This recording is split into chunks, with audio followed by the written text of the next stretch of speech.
पृथ्वी की रक्षा और जन कल्याण के लिए भगवान अनेक बार अवतार लेते हैं। जैसे भगवान विष्णु समय समय पर अवतार लेकर धर्म की रक्षा करते हैं, वैसे ही भगवान शिव भी आवश्यकता पड़ने पर विभिन्न रूप धारण करते हैं। उन्हीं अवतारों में से एक है बटुकनाथ अवतार। बाल रूप में प्रकट हुए भगवान शिव का अद्भुत स्वरूप। पौराणिक कथाओं के अनुसार एक समय माता पार्वती की पुत्री अशोक सुंदरी ने बाल्यावस्था में एक दैत्य को श्राप दिया था कि उसका वध उनके भावी पति के हाथों होगा। श्राप सुनकर वह दैत्य क्रोधित हो उठा। उसने निश्चय किया कि वह अशोक सुंदरी को विवाह से पहले ही मार डालेगा। जब ये समाचार अशोक सुंदरी को मिला तो उनका हृदय व्याकुल हो उठा। वे घबराकर माता पार्वती के पास गई। माता श्री, वह दैत्य मुझे मारने के लिए निकल चुका है।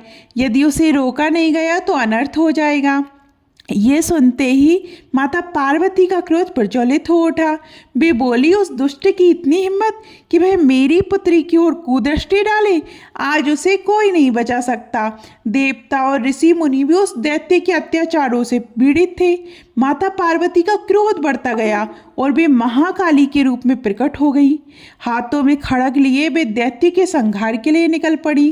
किंतु समस्या ये थी कि उस दैत्य का वध उसके भाग्य में अशोक सुंदरी के पति के हाथों लिखा था।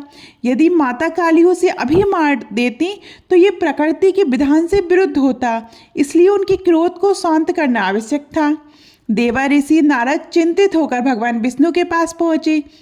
नारायण नारायण प्रभु, माता काली क्रोध में दैत्य का वध करने निकल पड़ी हैं। यदि उन्हें नहीं रोका गया तो सृष्टि संकट में पड़ सकती है। भगवान विष्णु ने कहा, अब केवल महादेव ही उनके क्रोध को शांत कर सकते हैं। सभी देवता भगवान शिव के पास पहुँचे और विनती की। भगवान शिव ने आश्वासन दिया और माता काली के सम्मुख प्रकट हुए। माता काली का विकराल रूप देखकर स्वयं देवता भी कांप उठे। उनका क्रोध प्रचंड अग्नि के समान धधक रहा था।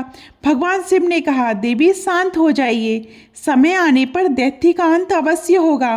परंतु माता काली का क्रोध शांत नहीं हुआ। तब भगवान शिव ने एक उपाय सोचा। वे बालक का रूप धारण कर बटुकनाथ के रूप में प्रकट हुए। उस निरपराध बालक को देखकर माता काली का हृदय पिघल गया और उनका क्रोध शांत होने लगा। इस प्रकार भगवान शिव ने बटुकनाथ रूप में माता काली के उग्र क्रोध को शांत किया और सृष्टि की रक्षा की। आपको बटुकनाथ अवतार की ये कहानी कैसी लगी कमेंट में ज़रूर बताइएगा। और अभी तक आपने हमारे चैनल धार्मिक चमत्कार को सब्सक्राइब नहीं किया तो सब्सक्राइब करिएगा। धन्यवाद।